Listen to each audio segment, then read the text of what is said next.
buenos días, buenas tardes a todos los asistentes. Tenemos una gran audiencia hoy día, así que estamos muy contentos. También quiero manifestarles mi satisfacción. Yo creo que el resultado de esta primera parte de la encuesta muestra de que el camino hacia el desarrollo de la concentración solar de potencia en países como Chile puede ser bastante interesante. Y quería partir esta presentación presentándome. Yo soy el director ejecutivo del Comité Solar de Chile.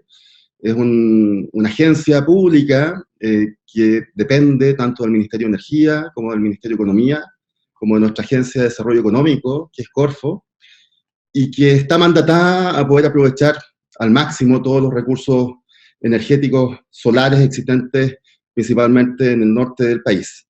Hemos venido trabajando con gran parte de la industria, los principales actores de la industria, inicialmente definiendo cuáles iban a ser nuestros focos de trabajo, donde nos veíamos en el futuro como un actor más de esta revolución solar en el mundo. Y la verdad es que quiero contarles que partimos quizás un poco tibios, partimos un poco conservadores, pensando que podíamos sumarnos a esta revolución más que ser un actor que de alguna forma lidere algún espacio de la revolución solar. No obstante, hemos llegado al convencimiento como equipo, y esto es algo que me gustaría transmitirle al menos a los chilenos asistentes hoy día, y ojalá poder también animar al resto de los actores a nivel mundial, de que como país creemos que tenemos tales condiciones que no solamente nos corresponde ser un actor más, sino que podemos liderar al menos en el nicho de concentración solar de potencia, y por eso la razón del webinar. Y si bien la próxima lámina les voy a dejar una pregunta que no está de alguna forma en la encuesta, ojalá puedan de alguna forma madurarla y al final de la presentación comentarnos si es que efectivamente consideran que podemos realmente transformarnos en líderes mundiales en energía solar. La verdad es que nosotros estamos bastante convencidos de que tenemos una oportunidad, tenemos además una responsabilidad, muchas veces hablamos incluso de que es una responsabilidad moral de aprovechar esta oportunidad. Y déjenme darles algunos conceptos y algunos antecedentes de las razones por las cuales nosotros creemos que efectivamente podemos tener un rol de liderazgo a nivel internacional. No por nada, hoy día en diferentes publicaciones internacionales aparecemos en portadas, como el del Washington Post hace un par de semanas atrás, en el Financial Times también, próximamente vamos a salir en The Economist, poniendo en relevancia cuáles son nuestras condiciones que nos hacen un país único, nos hacen un país singular, en donde la energía solar cumple un rol fundamental. Cuando hablamos de transformarnos en una Arabia Saudita solar, no lo hablábamos solo como una metáfora o una poesía, sino que efectivamente creemos que tenemos tales condiciones que nos pueden hacer transformarnos en el próximo hotspot o powerhouse, no solo de Latinoamérica, sino que del mundo. Hace un par de semanas atrás tuvimos la oportunidad de estar en el diálogo energético, el diálogo sobre la transición energética en Berlín, y uno de los grandes lanzamientos que hubo fue un documento, un estudio que hizo la Agencia Internacional de Energía en conjunto con la Agencia de Energías Renovables, que de alguna forma planteó de que aun cuando seamos capaces de cumplir con todos los compromisos asumidos en la COP21 hace un par de años atrás, no vamos a alcanzar a estar bajo la meta de los 2 grados Celsius de aumento de la temperatura.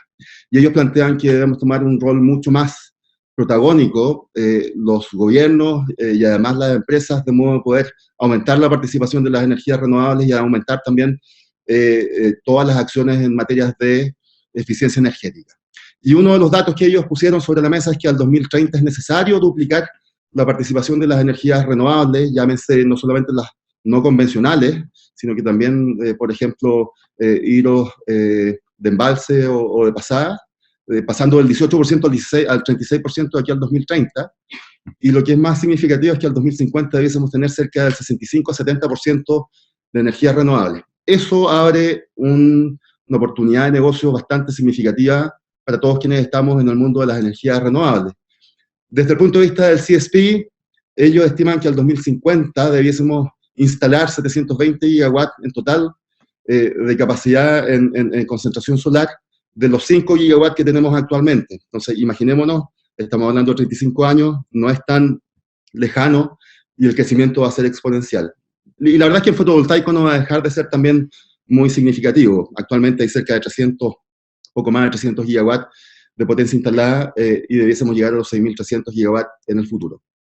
Pero otro dato que para Chile al menos es bastante significativo es que la industria de la electromovilidad probablemente va a ser la industria que va a traccionar a la industria nacional del cobre y la industria nacional del litio. Diferentes estudios, Bloomberg por un lado, la Agencia Internacional de Energía, este mismo estudio, BHP Billiton y otras empresas mineras han hecho estimaciones, todas cada vez se van quedando más cortas. El último estudio, también lanzado en el diálogo de la transición energética en Berlín, estima que al 2050 debiésemos tener 850 millones de vehículos eléctricos circulando en el mundo. ¿Por qué es relevante para la industria nacional? Porque un vehículo eléctrico consume cerca de 4 o 5 veces la cantidad de cobre que consume actualmente un vehículo a combustión interna. Eso va a cambiar la fisonomía de la industria del cobre en Chile. Hay empresas como BHP Billiton que estiman que de aquí al 2035 cerca de un tercio de la producción mundial de cobre va a ir destinado solo a la industria de la electromovilidad. Si a eso le sumamos la industria de las energías renovables, hablamos de que es un panorama totalmente distinto. La e-mobility va a ser finalmente quien va a transformarnos en un país nuevamente rico, pero no queremos seguir siendo exportadores solamente de materias primas, sino que queremos transformarnos también en una economía que pueda aportar más conocimiento y mayor valor agregado a su industria. Y el litio, que algunos llaman el petróleo blanco del futuro, también es un actor relevante tanto de la industria de renovables como de la industria de la electromovilidad. Pero creemos que no van a poder ser producidos de la misma forma actual. Hoy día tienen una traza, tanto medioambiental como traza social, que es bastante importante, y Chile está en la mejor posición para transformarnos en el principal proveedor de minería y metales en el mundo de baja emisión. ¿Por qué?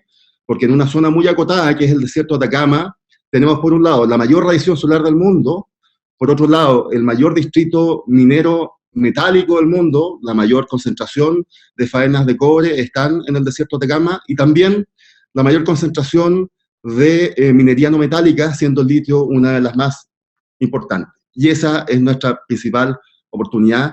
Creemos que somos el país que hoy día está en la mejor posición para liderar el desarrollo de tecnologías de concentración solar de potencia, aplicaciones de concentración solar que nos permitan en el futuro, por ejemplo, tener combustibles solares, realizar procesos metalúrgicos solares, y esa es la oportunidad que queremos aprovechar.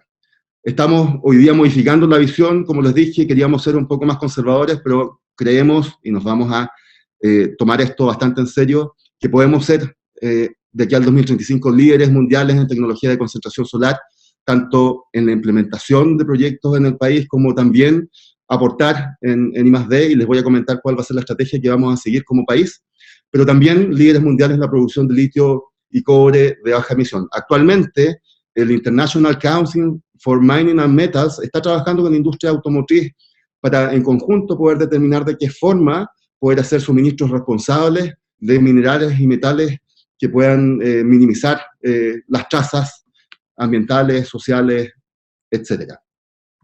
Y dentro de la estrategia solar tenemos dos proyectos que pegan medio a medio a lo que es esta idea de transformarnos en líderes en esta tecnología. Primero, un proyecto que hemos denominado Distrito Tecnológico Solar, que es la idea de generar megaparques de concentración solar de potencia con capacidades que bordean entre los 750 megawatts a 1 gigawatt de potencia en terrenos fiscales, con un mix tecnológico, con una tecnología que va a ser dominante, que va a ser la de concentración solar de potencia, pensando en una calidad de suministro 24 horas, energía de base, energía limpia, que pueda suministrar a los clientes mineros que hoy día ven en la energía solar algo bonito de hacer, pero no necesariamente con una mirada más desde el punto de vista operacional, principalmente por el perfil de generación que tiene actualmente la energía solar, a precios competitivos y además que va a estar en un entorno donde queremos desarrollar un parque ecoindustrial. Este es un proyecto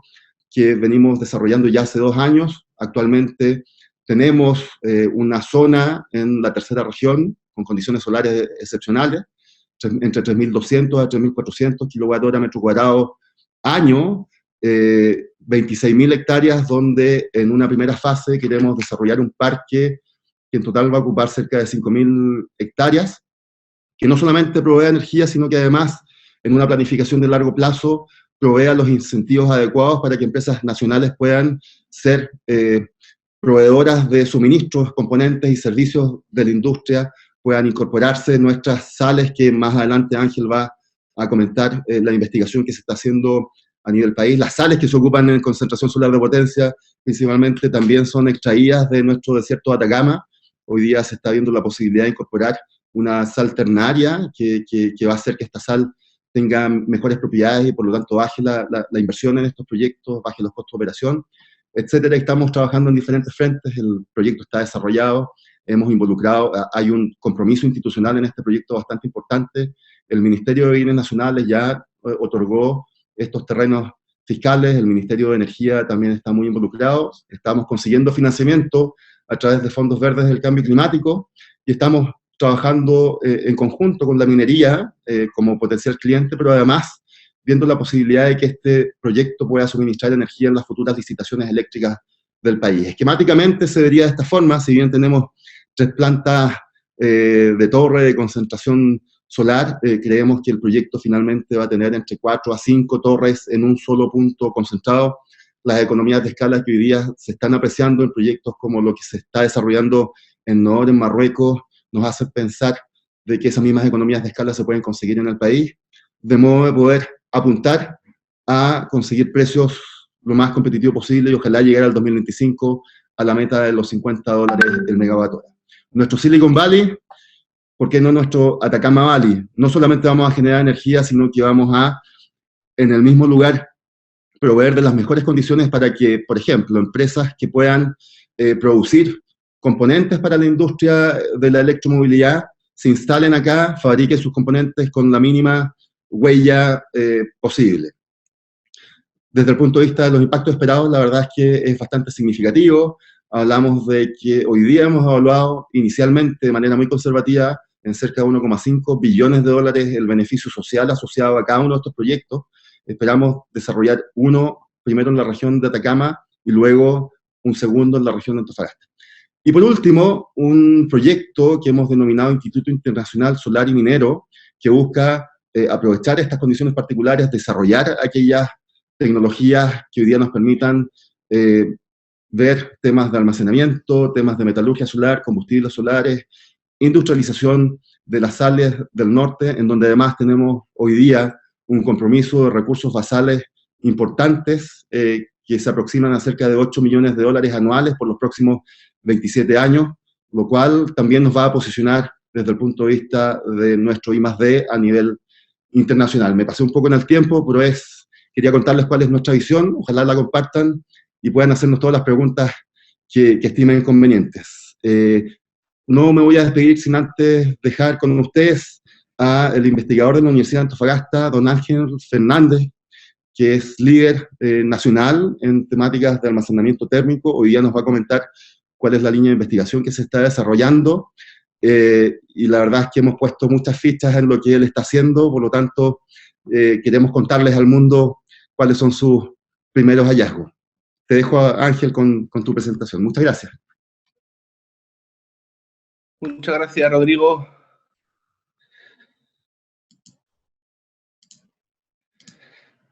Ahí se ve la presentación, ¿verdad? Ok. Bueno, en mi presentación vamos a tratar de hablar un poco más en detalle de cómo Chile podría conseguir este reto de conseguir una tecnología CSP con un coste de $50 por megawatt hora al 2025 y los retos que tendríamos que tener y que mejorar en almacenamiento térmico solar, ¿ok?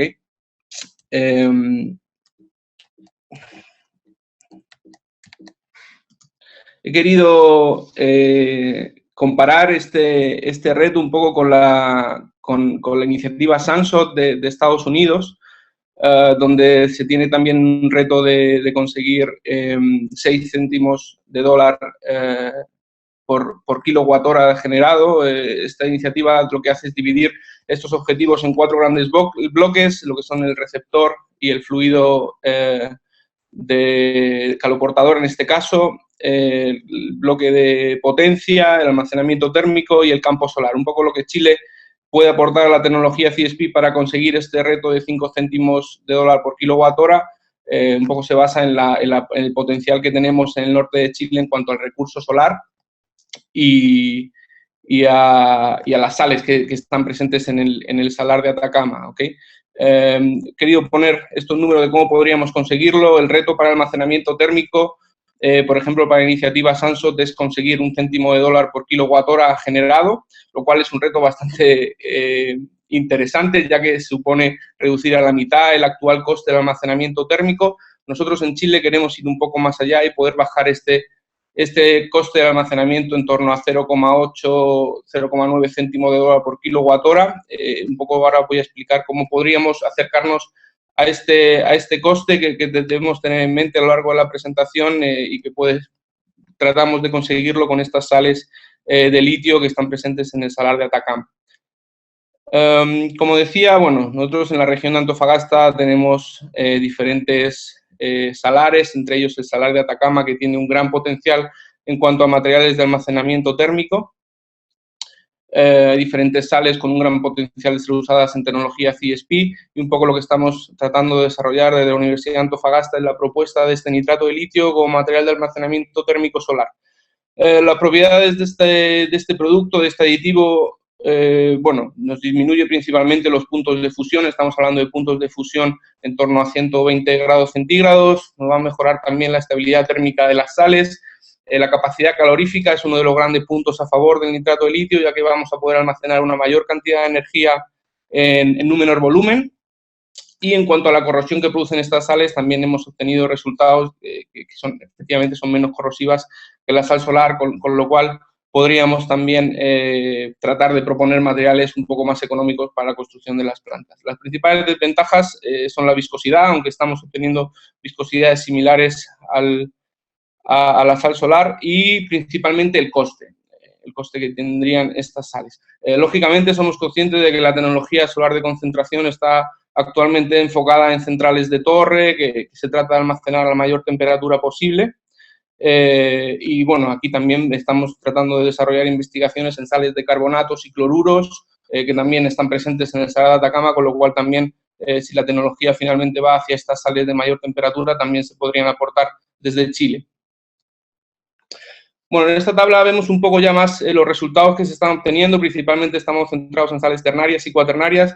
Y actualmente desde la Universidad de Antofagasta estamos más centrados en esta sal ternaria, la última que aparece en la tabla, con un 30% de nitrato de litio, donde tenemos un rango de trabajo aproximadamente entre 120 y 600 grados, lo cual es un incremento bastante importante con respecto a la sal solar, ya que estamos bajando el punto de fusión un poco más de 100 grados. La viscosidad de las sales es más o menos similar a lo que estamos obteniendo con la sal binaria solar que actualmente se utiliza en la tecnología, con lo cual pensamos que no es un problema. La corrosión, como decía, es un gran punto a favor, ya que la corrosión es bastante menor en estas sales ternarias, con lo cual podemos ver disminución de costes en cuanto a los materiales que se utilizan en la planta solar. Y la densidad energética de almacenamiento es el gran punto a favor, donde con estas sales vamos a tener una mayor capacidad de almacenamiento en un menor volumen de sal. Bueno, como queríamos ir un paso más allá en estos ensayos a escala laboratorio, en la Universidad de Antofagasta hemos construido una planta de almacenamiento térmico de 1 tonelada de capacidad, que es lo que estáis viendo ahora mismo en la pantalla. Bueno, estamos tratando de fundir estas sales ternarias de litio y de poder fluirlas y moverlas por este circuito de tuberías y ver un poco más de datos reales de cómo estamos trabajando con estas sales, qué temperaturas mínimas podemos trabajar sin problemas y qué temperaturas máximas también las sales se comportan sin descomposición. Tenemos un sistema integrado para estudiar la corrosión en dinámico, con lo cual los resultados que estamos obteniendo en esta planta son ya resultados muy interesantes para las empresas de concentración solar para poder implementar estas sales ternarias de litio en la industria solar. Aquí quería mostraros algunos de los resultados que ya estamos obteniendo. Hemos fundido 800 kilos de sal ternaria de litio en esta planta y, bueno, como se ve la temperatura a 115, 116 grados, la sal ya está líquida y se mantiene líquida, con lo cual ahí pensamos que podemos afinar un poco más las temperaturas mínimas de trabajo de esta sal, con lo cual principalmente los únicos hándicaps que tendríamos serían el alto coste actual de las sales de litio, de nitrato de litio y la inexistencia de proveedores a nivel industrial para la producción de este nitrato de litio. En esta dirección nosotros estamos trabajando con una empresa, con Rockwood Lithium, que es la empresa que tiene los derechos de extracción de sales de litio en el Salar de Atacama, tratando de proponer una vía de producción de este nitrato de litio, tratando de sacarlo de la vía de producción de carbonatos o hidróxido, que está más enfocado al tema de baterías. Con lo cual, la idea es poder obtener este nitrato de litio desde una primera etapa, dentro de la salmuera y poderlo sacar de este mercado de la batería y poder tener un nitrato de litio chileno y mucho más económico para la aplicación termosolar. Hemos realizado varios estudios económicos de estas sales de litio, comparando en este caso con la sal binaria solar. En este caso, los materiales que se han propuesto son los mismos que la tecnología actual, tanto para el tanque frío como para el tanque caliente. Y, bueno, la principal ventaja reside en el empleo de un menor volumen de sal ternaria necesaria, en este caso, para almacenar la misma cantidad de energía. Estamos hablando de una reducción de volumen de aproximadamente 12.000, 13.000 toneladas por planta. Esto en cuanto a los costes de almacenamiento directo, hemos querido hacer esta comparativa en función del precio del litio que tendría que tener para que empezaran a cuadrar estos números. Y, bueno, en esta gráfica veis en gris es el coste de almacenamiento directo que se tiene ahora mismo con la sal binaria solar, que está en torno a 2 céntimos de dólar por megawatt hora, que es lo que hablábamos al principio de la presentación, lo cual el precio con esta sal nitrato de litio tendríamos que tener un precio de aproximadamente 8.000 dólares por tonelada. Todo lo que sea disminuir el coste del nitrato de litio a partir de ahí serían ventajas para poder llegar a este reto de Chile en cuanto al almacenamiento, que, como decía, lo hemos fijado en torno a 0.8, 0.9 céntimos de dólar por megawatt hora. En ese objetivo que podríamos conseguir con estas sales tendríamos que tener un precio de venta en esta sal ternaria. El precio del nitrato de litio en este caso tendría que estar oscilando entre 1.500, 2.000 dólares por tonelada, lo cual pensamos que es factible de conseguir. Realizamos otro estudio económico teniendo en cuenta la radiación directa en el norte de Chile. En este caso comparamos 3 localizaciones. La plataforma solar del desierto de Atacama, que es una instalación de investigación que también está liderando la Universidad de Antofagasta, a 80 kilómetros de la ciudad, y lo comparamos con el recurso solar que hay en el sur de España y en California, que son las otras 2 zonas donde se tienen mayores ventajas para la industria termosolar. Y, bueno, como se puede ver en azul es la curva del LCOE, cómo va cayendo. En este caso hicimos el estudio hasta el 2050, pero, bueno, al 2025 también estos resultados coinciden con los anteriores, teniendo un valor aproximado de 0,8, 0,7 al 2050 de céntimos de dólar por kilowatt hora generado. Esto es una publicación que realizamos desde la universidad hace unos meses, que, bueno, se puede consultar para un poco más de detalle. Y finalmente, bueno, para dejar un poco las conclusiones de la presentación, un poco remarcar que este objetivo de 0,8 céntimos de dólar por megawatt hora en el almacenamiento térmico podría conseguirse con este uso de las sales ternarias de litio, ya que vamos a aumentar el rango de trabajo y la densidad energética de estas sales. Ya se están realizando pruebas a escala piloto que van a dar unos muy buenos resultados y muy válidos para la industria termosolar.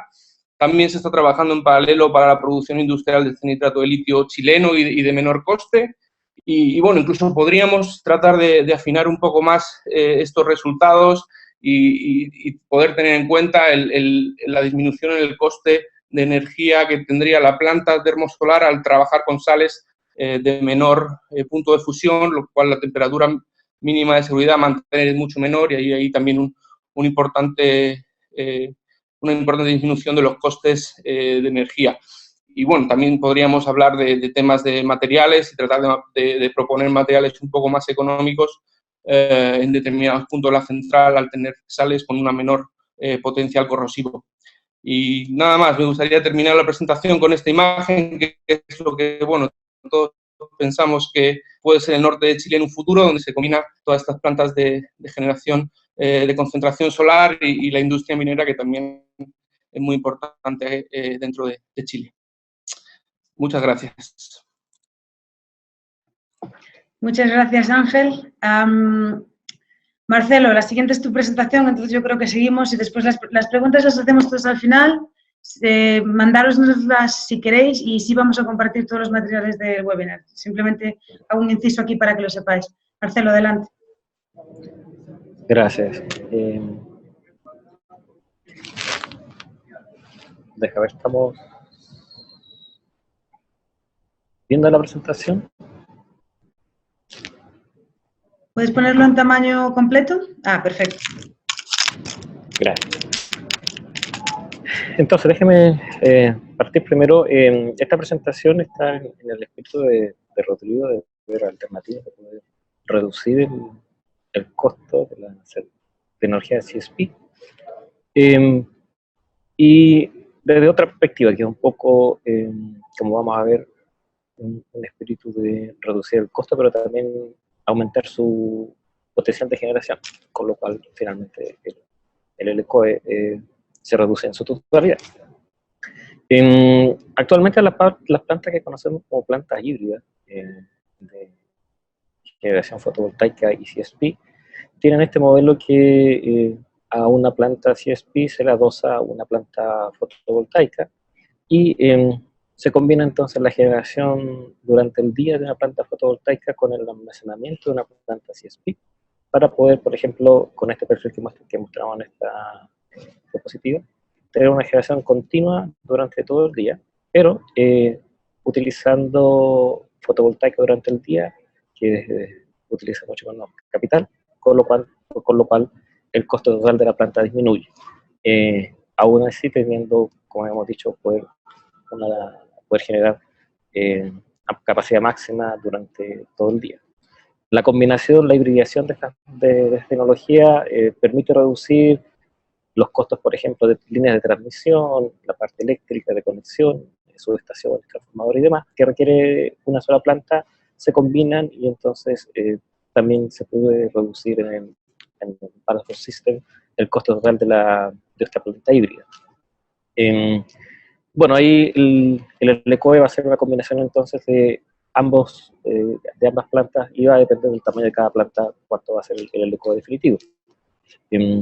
Otra forma de hibridizarlo aún más, la que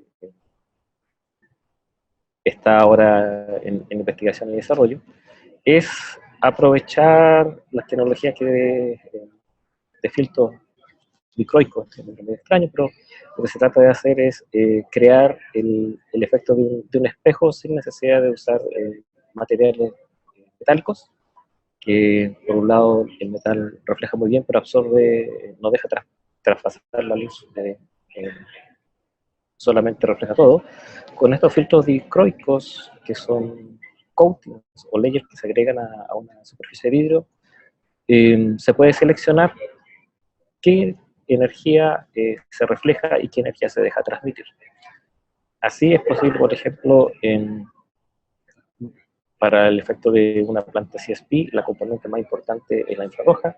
Se puede seleccionar que la componente infrarroja sea direccionada hacia la planta CSP y la parte visible, que es usualmente utilizada por las plantas fotovoltaicas, sea absorbida por una celda solar.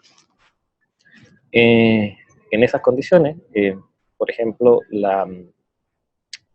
el uso o el reemplazo del espejo tradicional por una celda o módulo fotovoltaico que teniendo este filtro adherido a la capa que da al sol, permitiría reflejar la componente infrarroja hacia la planta y absorber la parte visible directamente en la parte fotovoltaica de la celda.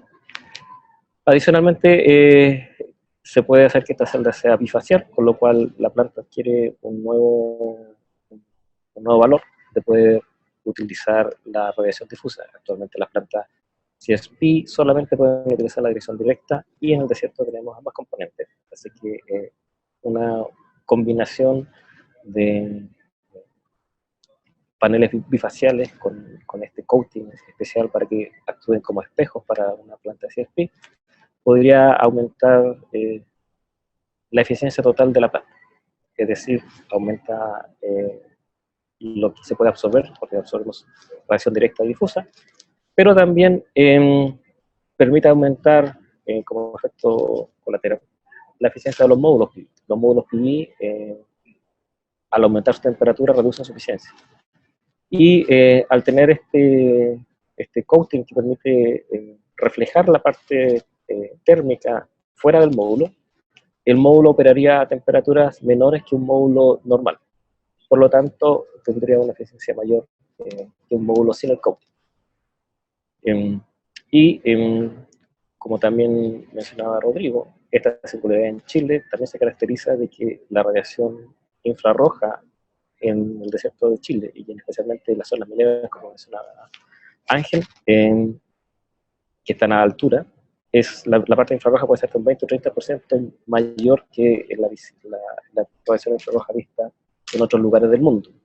Esto principalmente por la reducida cantidad de agua que se tiene en nuestra atmósfera, por nuestro desierto tan seco. Con lo cual, la separación del espectro, digamos, de la parte infrarroja, que iría a una planta térmica, y la visible, que sería convertida en energía eléctrica directamente por el módulo, tiene aún mayor sentido. Y aquí solamente para hacer un cálculo de cómo estas dos tecnologías se combinan y generan una nueva tecnología. Con Juan Pablo del Centro de Energía hicimos es solamente suponer que todo el campo de helióstatos es reemplazado por estos paneles bifaciales con capacidad de convertirse en el espejo del espectro infrarrojo, con lo cual generan aún más energía durante la hora de radiación, puesto que el campo es bastante más grande que el requerido para generar la misma energía de una planta fotovoltaica normal. Y calculando el efecto total de esta tecnología, idealmente calculada aquí en el sentido de que nos estamos ahorrando la planta fotovoltaica, que desaparece completamente, pero estamos suponiendo que el costo de la planta fotovoltaica compuesta es equivalente al costo de los espejos hoy. Nos da que podemos tener estas trayectorias de LCOE, aquí está para satisfacción de Rodrigo, menores o llegando a $50 el megawatt, aún sin considerar lo que espera Ángel en el sentido de poder reducir los costos, ya sea por la parte de sales o la parte de producción calórica. Aquí nuevamente lo que estamos viendo en la parte superior es una planta CSP, que la trayectoria que se espera según IRENA, y en la parte inferior está lo que es una planta fotovoltaica pura, y como hemos dicho acá en la parte roja, ustedes ven lo que sería un mix según la infografía que habíamos mostrado, de que la planta fotovoltaica es diseñada para generar exactamente lo que falta durante el día. Y acá el ideal de una planta híbrida compacta, en que todos los helióstatos son reemplazados por estos nuevos paneles bifaciales reflectivos, en que nos ahorramos la planta fotovoltaica, y en el cual entonces los costos pueden llegar hasta $50 el megawatt hora ya en el 2025. Claramente que hay partes que tienen que desarrollarse, porque hoy la producción de estos paneles bifaciales en sí es una tecnología nueva, y agregarle el coating lo hace aún más novedoso. Sin embargo, la parte del coating, no es algo nuevo, no es algo que estemos proponiendo o inventando ahora. Ya se usa en aplicaciones comerciales residenciales de ventanas, en las cuales ya es posible y se venden comercialmente ventanas en el cual se agrega el coating y el cual permite reflejar lo que estamos diciendo. El coating refleja toda la parte infrarroja y deja pasar la parte visible al edificio o a la casa. Esa tecnología existe. Lo que hay que hacer ahora es combinarla con la producción de paneles fotovoltaicos y poder, tener una solución comercial para la industria solar. Quisimos poner acá un poco el beneficio, digamos, de la baja de temperatura que puede darse cuando extraemos la parte infrarroja de la luz visible que llega a una celda. Como ustedes pueden ver, la temperatura de exposición, o sea, de la celda afecta directamente a su eficiencia. Una celda en el desierto puede llegar fácilmente a los 50-60 grados de temperatura hoy en el módulo, y al extraer toda la parte infrarroja se espera que esa temperatura esté en los rangos de 20 o 30 grados, por lo cual podríamos aumentar la eficiencia de unos 2 o 3% del módulo. Así que bueno, para resumir, la parte de hibridación nos da un potencial de aprovechar de mejor manera la singularidad que tenemos en el desierto de Atacama, la mayor radiación, con énfasis en una mayor radiación de la parte infrarroja, al poder separarla y poder diseñar módulos específicos que tengan el rol de una planta fotovoltaica pura, pero además de un reflector infrarrojo que, combinado con una planta CSP tradicional, maximice el uso de este recurso y además genere una nueva tecnología con un LCOE bastante más económico, que esperamos lograr esta meta de los $50 por megawatt hora.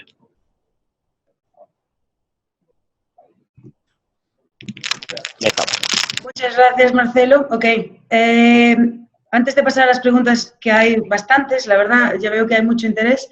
Javier Carvajal, por favor, tu presentación. Si quitas tu pantalla, Marcelo, y Javier, ¿te preparas?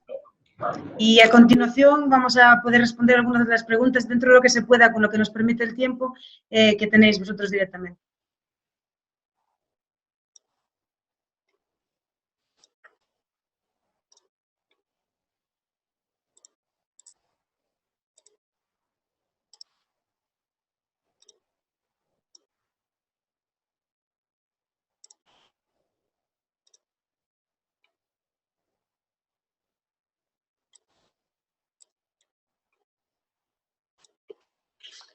Bueno, buenas tardes a todos de Dubái. Buenos días allí en Santiago. Supongo que se ve bien la presentación. El tema de esta presentación es la optimización del campo solar. Intentaré ser breve porque sé que andamos un poco cortos de tiempo. Nos vamos a centrar en varios aspectos. En primer lugar, la optimización de la planta en su conjunto. Después, cómo impacta esta optimización de la planta en el campo solar. Diferentes layouts para este campo solar y los heliostatos que están presentes en este layout. En primer lugar, nunca se puede optimizar el campo solar de forma aislada. Al final, siempre el campo solar es un sistema dentro de la planta, con lo cual siempre hay que intentar optimizar la planta en su conjunto, porque el objetivo, al fin y al cabo, es reducir la tarifa. Y por tanto, hay que mirar desde el punto de conexión agua arriba, ¿no? ¿Cuál es el rendimiento del ciclo? Por tanto, ¿qué energía térmica tienes que tener en el generador de vapor para poder hacer funcionar este ciclo de agua-vapor? Y a partir de esa energía térmica que se necesita en el generador de vapor, ese es el punto de partida para optimizar los diferentes componentes solares, desde el almacenamiento térmico hasta el receptor y el campo solar. Si pensamos en dos casos extremos, por ejemplo, para una planta de 100 megavatios, pues se podría diseñar una planta con un campo solar muy extenso y un receptor con mucha potencia, con lo cual no iríamos a un CAPEX muy alto y un factor de capacidad de la planta muy alto, funcionando durante muchas horas al año. Otro extremo sería justo el contrario, diseñar un campo solar muy pequeño para la misma turbina de 100 megavatios, con un receptor de una capacidad térmica muy pequeño. Este otro caso pues tendría un CAPEX mucho más reducido, pero su factor de capacidad sería mucho más bajo. Entonces, la gran cuestión es cuál es el óptimo. Pues esa respuesta depende de las condiciones que tengas de recursos solares en el emplazamiento y de cuál sea el dispatch que te esté pidiendo el off-taker que te está comprando al final la energía.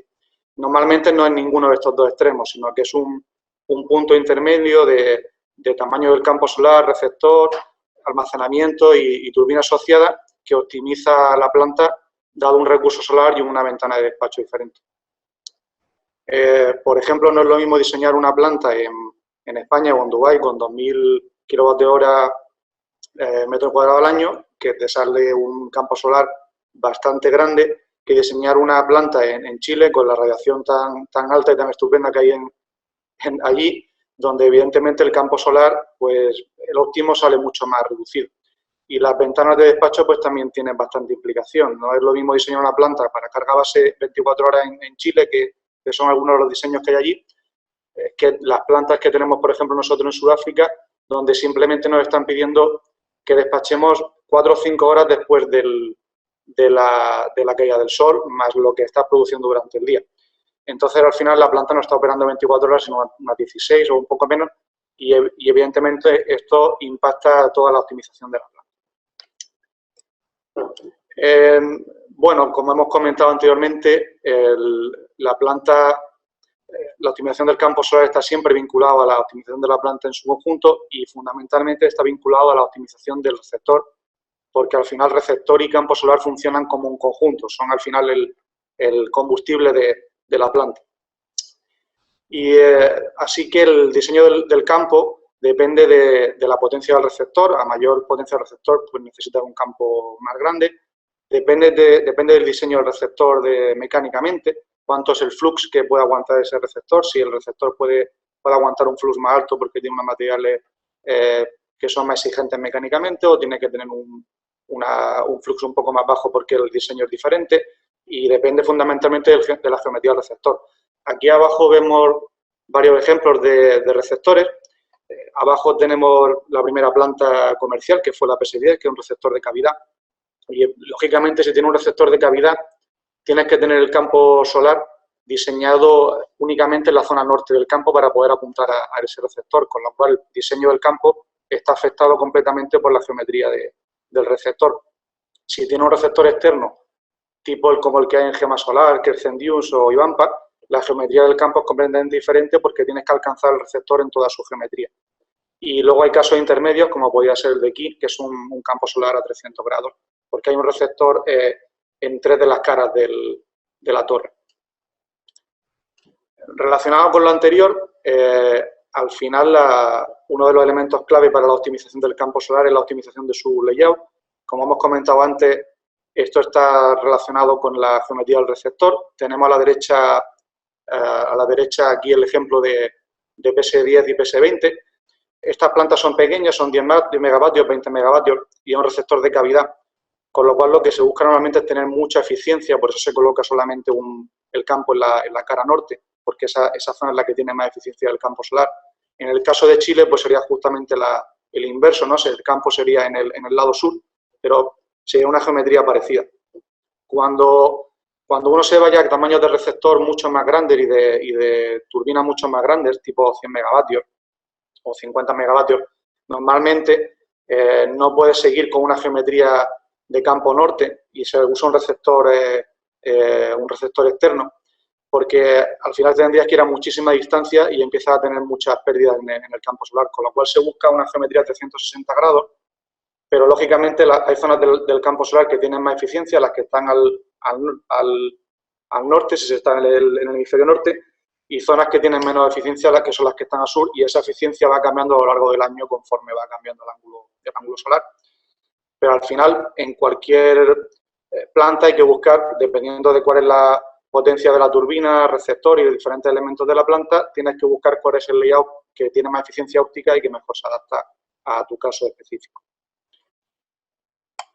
Y por último, el elemento clave para optimizar y para reducir los costes y la tarifa, al fin y al cabo, del campo solar y de la planta en su conjunto, son los heliostatos.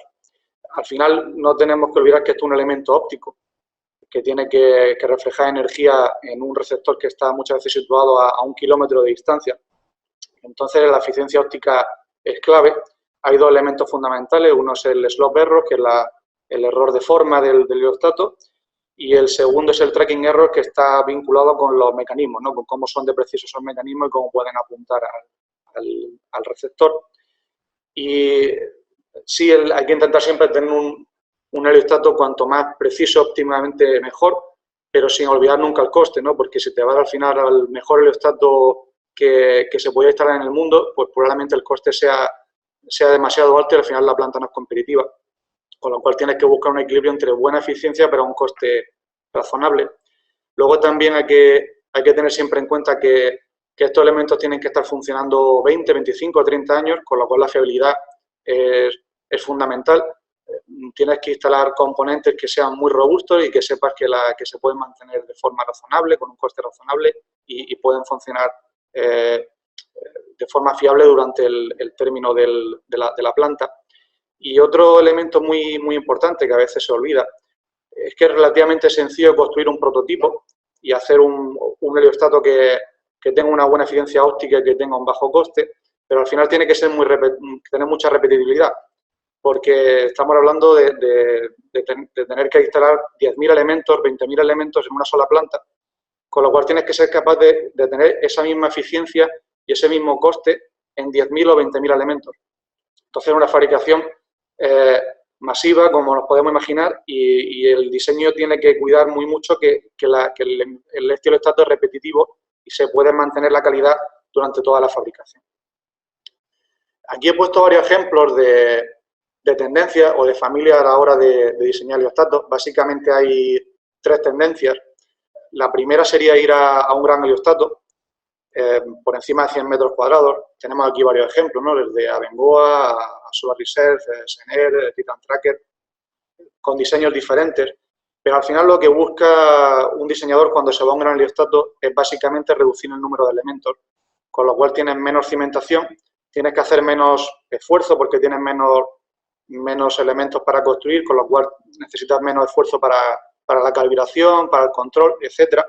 Pero como contrapartida, al final son elementos muy masivos y son más complejos, ¿no? Un heliostato de 100 o 150 metros cuadrados, pues mantener el slope error y que esté todo perfecto, pues no es un tema sencillo. Y los mecanismos que te hacen falta para mover un heliostato de 150 metros con la presión de viento, pues son bastante sofisticados. En muchas veces te tienes que incluso a mecanismos hidráulicos, lo cual hace que esos mecanismos sean más caros. Ahora bien, tienen muy pocos mecanismos, ¿no? Que eso es un poco esa tendencia de diseño. Está el otro extremo, que es justo el contrario, que tendríamos aquí en ejemplos como iSolar o de Zero, que es irse a heliostatos muy, muy pequeños, de 2 metros cuadrados. Y ahí lo que se busca es justo lo contrario. Se busca tener heliostatos muy sencillos, que sean muy fáciles de fabricar, que se puedan fabricar de forma masiva, de una forma muy, muy sencilla. Pero tiene como contrapartida que, claro, tienes que controlar, imaginar en un campo de 1 millón de metros cuadrados tienes que controlar 500.000 heliostatos, ¿no? Es una auténtica barbaridad y el esfuerzo que hace falta de control y de calibración, pues es significativo. Y eso es un poco la desventaja que tiene este tipo de diseño. Y luego hay otro tipo de diseños que buscan un poco un término medio, que son heliostatos pues, de 20 metros cuadrados, 40, 50 metros cuadrados, que lo que intentan colocarse un poco en una posición intermedia, buscando las ventajas de cada uno de los diseños, tanto los diseños de gran heliostato como los de pequeño heliostato, que sería el caso de BrightSource, por ejemplo, que tenemos aquí. Entonces, como conclusión, las claves para la optimización es, en definitiva, ver siempre el campo solar no de forma aislada, verlo en su conjunto dentro de la planta, optimizar la planta en su conjunto, el ciclo, el almacenamiento térmico, el receptor campo solar. No tiene ningún sentido optimizar un componente solo si al final la tarifa va a ser más alta. Evidentemente, seleccionar un receptor óptimo para tus condiciones, diseñar un layout óptimo para ese receptor y el seleccionar un heliostato óptimo también para tus condiciones con un buen equilibrio entre eficiencia óptica y coste. Y bueno, esto es todo. Muchas gracias y si tenéis alguna pregunta, pues estoy disponible en el webinar. Muchas gracias, Javier. Muchas gracias a todos, Rodrigo, Ángel, Marcelo. La verdad es que no andamos muy bien de tiempo. Está bien porque obviamente ha habido mucho que cubrir y ha sido muy interesante, pero nos quedan nada más que unos minutos y tenemos un montón de preguntas. Entonces, no sé si habéis tenido oportunidad para ver un poco por encima las preguntas que se están haciendo y quizá, no sé si hay alguna en específico que queréis contestar cada uno de vosotros. Podemos empezar por ahí. Rodrigo, hay varias dirigidas a ti, por ejemplo. ¿Que nos haces así como un resumen tocando así las más importantes? Sí, mira, varias preguntas han girado en torno a el desarrollo de las baterías estacionarias y su combinación con fotovoltaico, que podría eventualmente ser una competencia para este tipo de tecnologías. Todas las estimaciones indican de que aún estamos muy lejos de ello y es altamente probable que la industria de la electromovilidad, que va a tener una demanda significativa por litio, finalmente va a hacer que las baterías estacionarias no sean en un futuro cercano, no sé, 20, 30 años más, una opción. Solo una planta de concentración solar de potencia, hoy día con un almacenamiento como el que se está construyendo, por ejemplo, en María Elena, en el norte del país, en total tiene la misma capacidad que todas las baterías estacionarias electroquímicas que existen en el mundo. Entonces, desde el punto de vista de almacenamiento, la verdad es que la opción CSP es para nosotros la más apropiada. Y otro dato importante que hay que incluir, nosotros no estamos diciendo no vamos a seguir avanzando en energía fotovoltaica, no vamos a seguir avanzando en energía eólica, al contrario, creemos que la energía CSP puede ser un complemento ideal, de modo que podamos seguir avanzando en una matriz más limpia.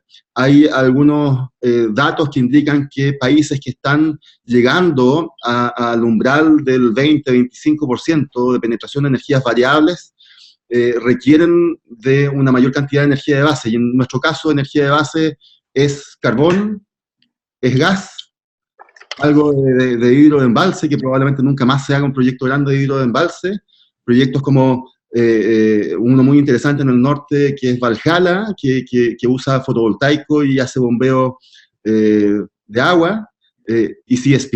Y la idea es que podamos hacer competir a todas estas tecnologías y creemos que CSP puede ocupar una parte muy importante. Todas las modelaciones que están realizándose actualmente en el Ministerio de Energía muestran cómo CSP comienza a ser una proporción muy importante de nuestra matriz de aquí al 2050. Incluso algunos escenarios plantean de que desde el año 2029 en adelante va a ser la principal tecnología en el país. Enrel, que es el Laboratorio de Energía Renovable de Estados Unidos, está en la apuesta, la Agencia Espacial Alemana está en la misma apuesta, por lo tanto, hoy día creemos que nos vamos a sumar con todo, y como les dije al principio, queremos no ser meros espectadores y sí ser un actor relevante. La última consideración, que es que me han preguntado varias veces que finalmente, tal como tenemos la minería, que terminamos siendo solo productores de concentrados de cobre y no de productos, nos va a pasar lo mismo que el sol.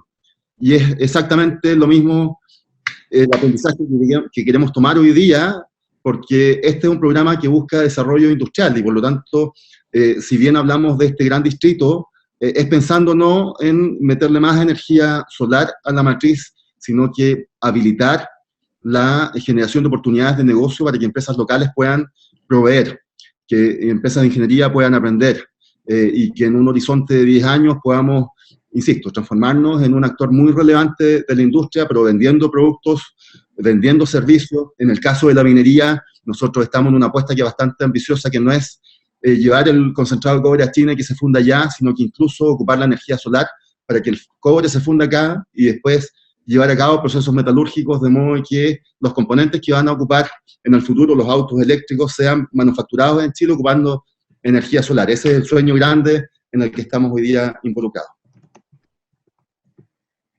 Fantástico.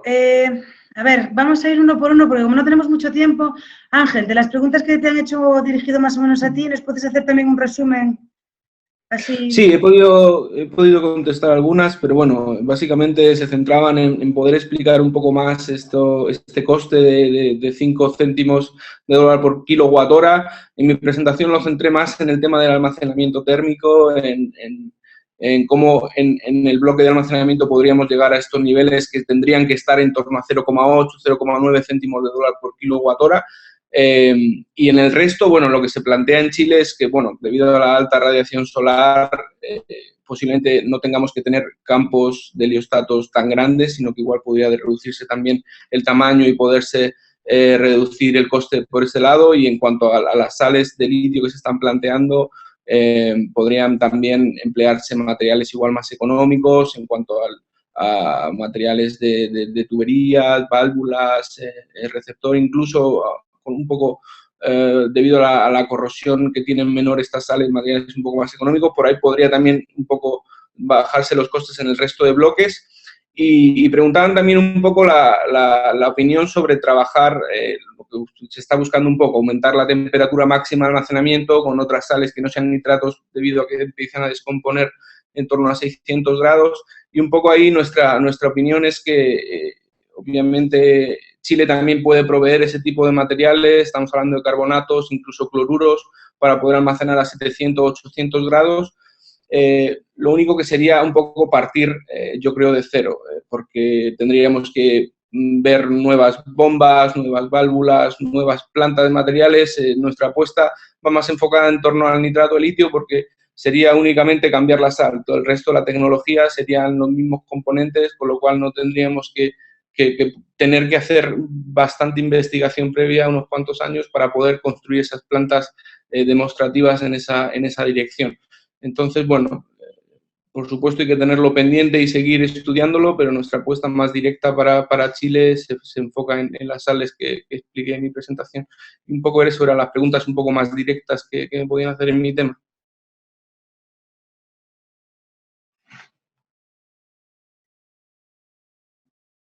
Te oímos.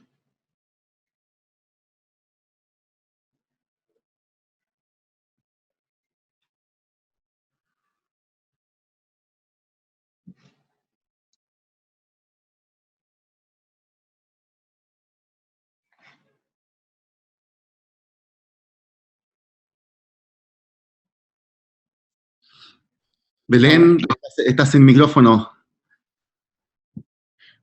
Marcelo. Marcelo, perdona, que no te había dicho, que tú tienes varias que son muy específicas para ti, a ver si nos puedes resumir así por encima, porque tenemos literalmente 4 minutos. Bueno, no pude distinguir las que eran para mí, pero perdona, aquí tengo un lío también. Bueno, sabes que hay una, por pero ejemplo, te puedo hacer un resumen. ¿Cuáles son los riesgos tecnológicos de los factores de planta previstos que no se logren? Hay varios sobre tus transparencias específicas. Las líneas, Sí, bueno, ahí les puedo contar un poco. Aquí los riesgos tecnológicos nosotros los consideramos bastante bajos porque, como ya hemos mencionado, las tecnologías que estamos combinando son bastante conocidas, digamos. O sea, la producción de estos coating que sirven de reflector de la parte infrarroja ya están en producción comercial para lo que es aplicaciones residenciales y de edificios. Por lo tanto, los materiales y todo lo más ya están, o sea, ya llegó a una fase de maduración lo suficiente para tener estas aplicaciones que hoy, tanto en Estados Unidos como en Europa, hay todo un mercado de las ventanas que le llaman E-Load, que son de baja consumo energético. Así que en realidad esa parte que sería la más compleja ya está bastante desarrollada. Y el acoplamiento a los paneles solares es lo que hay que investigar o desarrollar. Cómo hacer que la producción de panel solar sea lo más eficiente y económicamente posible con este coating. Es posible que efectivamente que la eficiencia del coating produzca la eficiencia, pero también hemos querido resaltar que también existen muchas posibilidades de aumentar la eficiencia por otros lados. Al tener el panel fotovoltaico, un cambio fundamental es que la planta en sí también comienza a ser una planta que absorbe la radiación difusa. Hoy en día las plantas CSP, habiendo nubes, no pueden producir nada. Solamente pueden usar la radiación directa. Con esta tecnología tú tienes un campo, todo tu campo solar puede absorber la radiación difusa durante un día nublado o durante un día o cualquier día que haya sol. Por lo tanto, le da un mayor factor de planta, una mayor eficiencia al conjunto. Así que hay lugares por donde uno puede decir que el factor de planta se puede disminuir por la eficiencia, pero hay muchos lugares en que la eficiencia puede aumentar. Para arreglar, no solamente habíamos dicho que mejora la CSP, también mejora la eficiencia del panel al tenerlo a una menor temperatura. Por lo tanto, este panel con este coating incluso podría ser recomendable usarlo en plantas fotovoltaicas sin la parte de concentración. Por lo tanto, vemos que este desarrollo de este coating infrarrojo, o sea, de reflectivo, puede tener un alto impacto, en particular, como se mencionaba varias veces, y la singularidad que tenemos en Chile de la alta radiación, y la alta radiación con una alta componente infrarroja. Muy bien, muchas gracias. Ok, una cosita. Os voy a pasar ahora a Javi también para que responda algunas de las preguntas que hay aquí de ONEM y demás. Pero una cosita, vamos a tratar dentro de las posibilidades de responder a todas estas preguntas y haceroslo llegar también con la grabación del webinar, ¿vale? Haremos lo posible de hacer respuestas cortas para que, bueno, tengáis respuestas por lo menos a todas las preguntas que ahora no nos da tiempo. Eso por un lado. Por otro, antes ya de despedirme, porque el siguiente va a ser Javi, ya vamos a ir acabando, deciros que vamos a hacer un webinar en inglés muy parecido, que va a haber gente del National Renewable Energy Laboratories, que van a hablar un poco más en detalle del modelaje, de los 50 euros. Bueno, no sé, Rodrigo, tú a lo mejor quieres explicar exactamente lo que van a hablar ellos, mejor que yo. Y esto va a ser a finales de abril, perdón, de mayo, el 30 de mayo. Entonces, bueno, contamos con vosotros, no os preocupéis que os haremos llegar una invitación para que os apuntéis. Rodrigo, no sé si quieres decir unas palabritas antes de que pase a Javier sobre este webinar. Bueno, a fines de mayo tenemos este próximo webinar que va a ser en inglés. Van a participar 2 personas, una de Enrel y otra persona que va a representar al Departamento de Energía de Estados Unidos. Nos van a contar cuáles son los esfuerzos que actualmente se están desarrollando para poder reducir los costos. Hay un programa solar en energía en Estados Unidos que se llama el Sunshot, que ha puesto metas bastante ambiciosas. Y también vamos a tener a Ángel comentando el tema sales. La idea es poder en conjunto ver todas las miradas en el mundo que existen sobre esta meta que estamos de alguna forma invitando a las empresas a poder alcanzar. Perfecto, bueno, y ya sin más dilación, ya como comentario final, broche final, Javier, tú desde toda la experiencia que tenéis en Aqua, con todas las plantas que tenéis, ha habido varias preguntas sobre ONEM, supongo que les habrás echado un vistazo, si no, bueno, pues los podemos revisar ahora. ¿Comentarios finales? Bueno, he visto una pregunta relativa a la limpieza del campo solar, que sería lo que es un poco así más particular en este tipo de plantas. Y bueno, al fin y al cabo, pasa algo parecido también con las plantas fotovoltaicas cuando son bastante grandes, como la que tenemos aquí en Dubái, que son 200 megas, y evidentemente tienes que limpiar los paneles en este caso y los espejos en el caso de un campo solar. Pero para ello hay máquinas que te permiten limpiarlo de forma automática, con lo cual eso no es un gran problema, sino simplemente una cuestión de, al final, dimensionar correctamente los medios que necesitas para limpiar, pero no es un gran problema. Muy bien. Pues si no hay nada más que añadir, os agradecemos a todos. A Javier desde Dubái, que se nos ha unido aquí para hablar de su experiencia, a Marcelo y a Ángel, y a Rodrigo, que desde Chile se nos han unido para hablar del punto de vista del gobierno y del I+D que se está haciendo en las universidades. Quedáis invitados para el webinar que se va a hacer en inglés a finales de mes. Y si no hay nada más que añadir, simplemente dar gracias a todos los expertos y a toda la gente que ha asistido hoy. Recordaros que os enviaremos las grabaciones y las presentaciones. Y muchas gracias a todos.